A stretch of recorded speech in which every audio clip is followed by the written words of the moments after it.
Why, hello. So I'm still playing with this. Why? I got some time to kill, and I like playing with this. I like math, so I thought about it, and I thought, well, maybe you can break it down a little bit more precisely to show people what it might take. So, if there are 2,650 miles, and say you're going to do this in 5 months, that's 20 weeks. So 2,650 divided by 20 comes out to be about 132 miles per week, every week.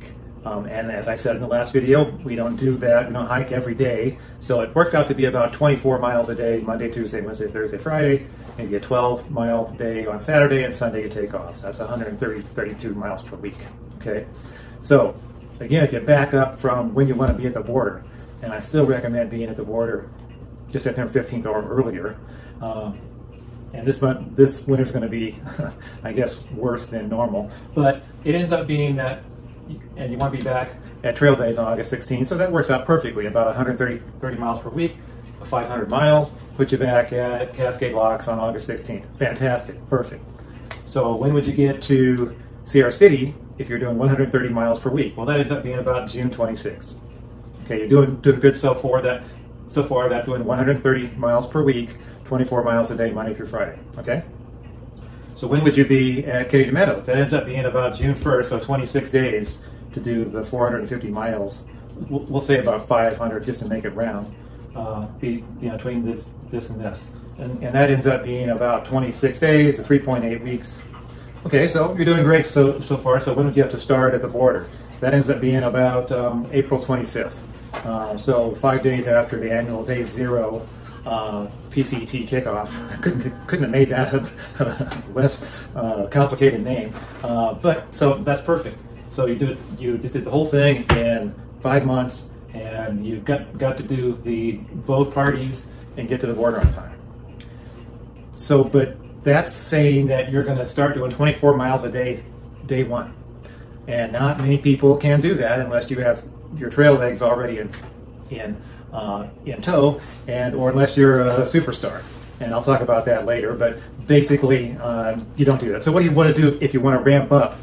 So with the magic video, so you're ramping up. You're starting at 15 miles a day, and you're going to 17 miles a day the next week. And the next week you're going to 19 miles a day, and then 21, 23, and 25. So that ends up getting to Kennedy Meadows in 44 days. And you see there's not much difference between you doing it perfectly to start on April 25th, but then starting 6 days earlier. So you get to Kennedy Meadows about the same day. Great. So if you just do, instead of here, you're doing 3.8 weeks, here you're just doing 4 weeks, so just a little more. You get to Sierra City on July 1st, okay? And then, but this is about a 5-day difference, so you're basically 5 days behind schedule of what would be perfect. And that ends up being about 47 days between Sierra City and Cascade Locks. So that ends up being about 148 miles a week. Wow, that's where just being 5 days behind schedule will make you increase your speed and distance to 148 miles per week, or 27 miles a day, Monday through Friday, and maybe a 12 Nero on Saturday and a 0 on Sunday. So that alone is pretty significant, that just this 5-day difference between here and here, if you want to get here on time. But what happens if it takes you 5 weeks to get through the Sierras? Oh. So perfectly, you'd be at Sierra City on June 26th. Now you're there on July 7th, and that's an 11-day difference between what would be the optimal and what would be, and when you actually get there. Just 5 weeks in the Sierra. So here, you were 47 days. That's how much time you had to complete this part. Now you're down to 40 days, and that ends up being 175 miles a week. Amazing. And 30 miles a day, Monday through Friday for 40 days. Wow. I never knew that. I wouldn't think it would be 175 miles a week just because it took me 5 weeks to get through the mountains. That, babies, that's why people get so bogged down here that by the time they get to Cascade Locks, it's September 15th. And that's the problem. And then you get up in this area again way too late, and that is dangerous. And there have been a lot of people who said, well, don't listen to people talk, when they talk about the snow or that kind of stuff. Yeah, I could dig that. I mean, there have been several times when would pass a couple and they say, oh, it's really dangerous up there. And I get up there and there's nothing. But, it's a big but.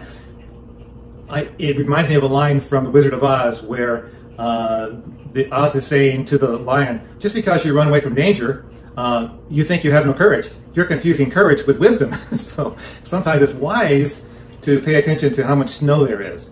I'm 12 miles off the PCT right now, in the right about Bishop level. And I'm looking out my window, and there's a lot of snow. And they got something like 2 or 3 feet last week.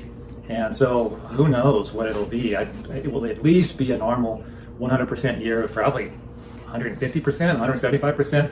So I think that's a real thing, and you have to consider how long it would take you to slug your way out through this section of going from just Kennedy Meadows to Yosemite to Sierra City. And maybe that might be wise to flip up. Now, that gets into what's a through hike, and it's all kinds of stuff like that. In my mind, walking from Mexico to Canada in 1 year is a goal, not to kill yourself. And the PCT, as lovely as it is not worth dying for. So I would consider some of this stuff on the snow year, kind of look at that before you start trudging up through past Kennedy Meadows. If it's 150%, it's going to take you longer than 5 weeks, right? It might take you 6 weeks. You can do it. Of course you can do it. You know, I mean, it's going to take you longer. Maybe you might be down to where you're doing 90 miles per week going through this section. So just some interesting numbers, and it's really amazing how far you have to walk if you're just 11 days behind this optimal. And then remember, Yogi and all those guys say not to even be here before June 15th. So I was looking at, there's a very interesting person called Elaine Pisano, and her trail name is Brazil Nut. And I'll just leave a link to her page underneath. And she started on June 3rd. So the superstars have just the opposite problem. They're here just right, but they're out in the desert when it's 110 degrees. That's a tough time, but they can do the whole thing quickly. So she was doing 35 miles a day going from here to here, so that's pretty fast. She did the entire Sierras in about 2 weeks, just 17 days, and she did the entire trail in 66 days. That's a 40 mile per day average. Wow, that girl can hike. So that kind of shows you some of the extremes. If you're a super strong hiker, you can do this. I mean, that's not a big deal. 30 miles a day. I mean, a lot of people were doing 35s, especially in Oregon, Washington, or Oregon, Northern California. Washington's a little slower. There's a lot more climbing. So those are some additional thoughts. It's really interesting what a few days does to how fast and far you have to walk to catch up. So I hope that helps you, and we'll catch you later. Bye-bye.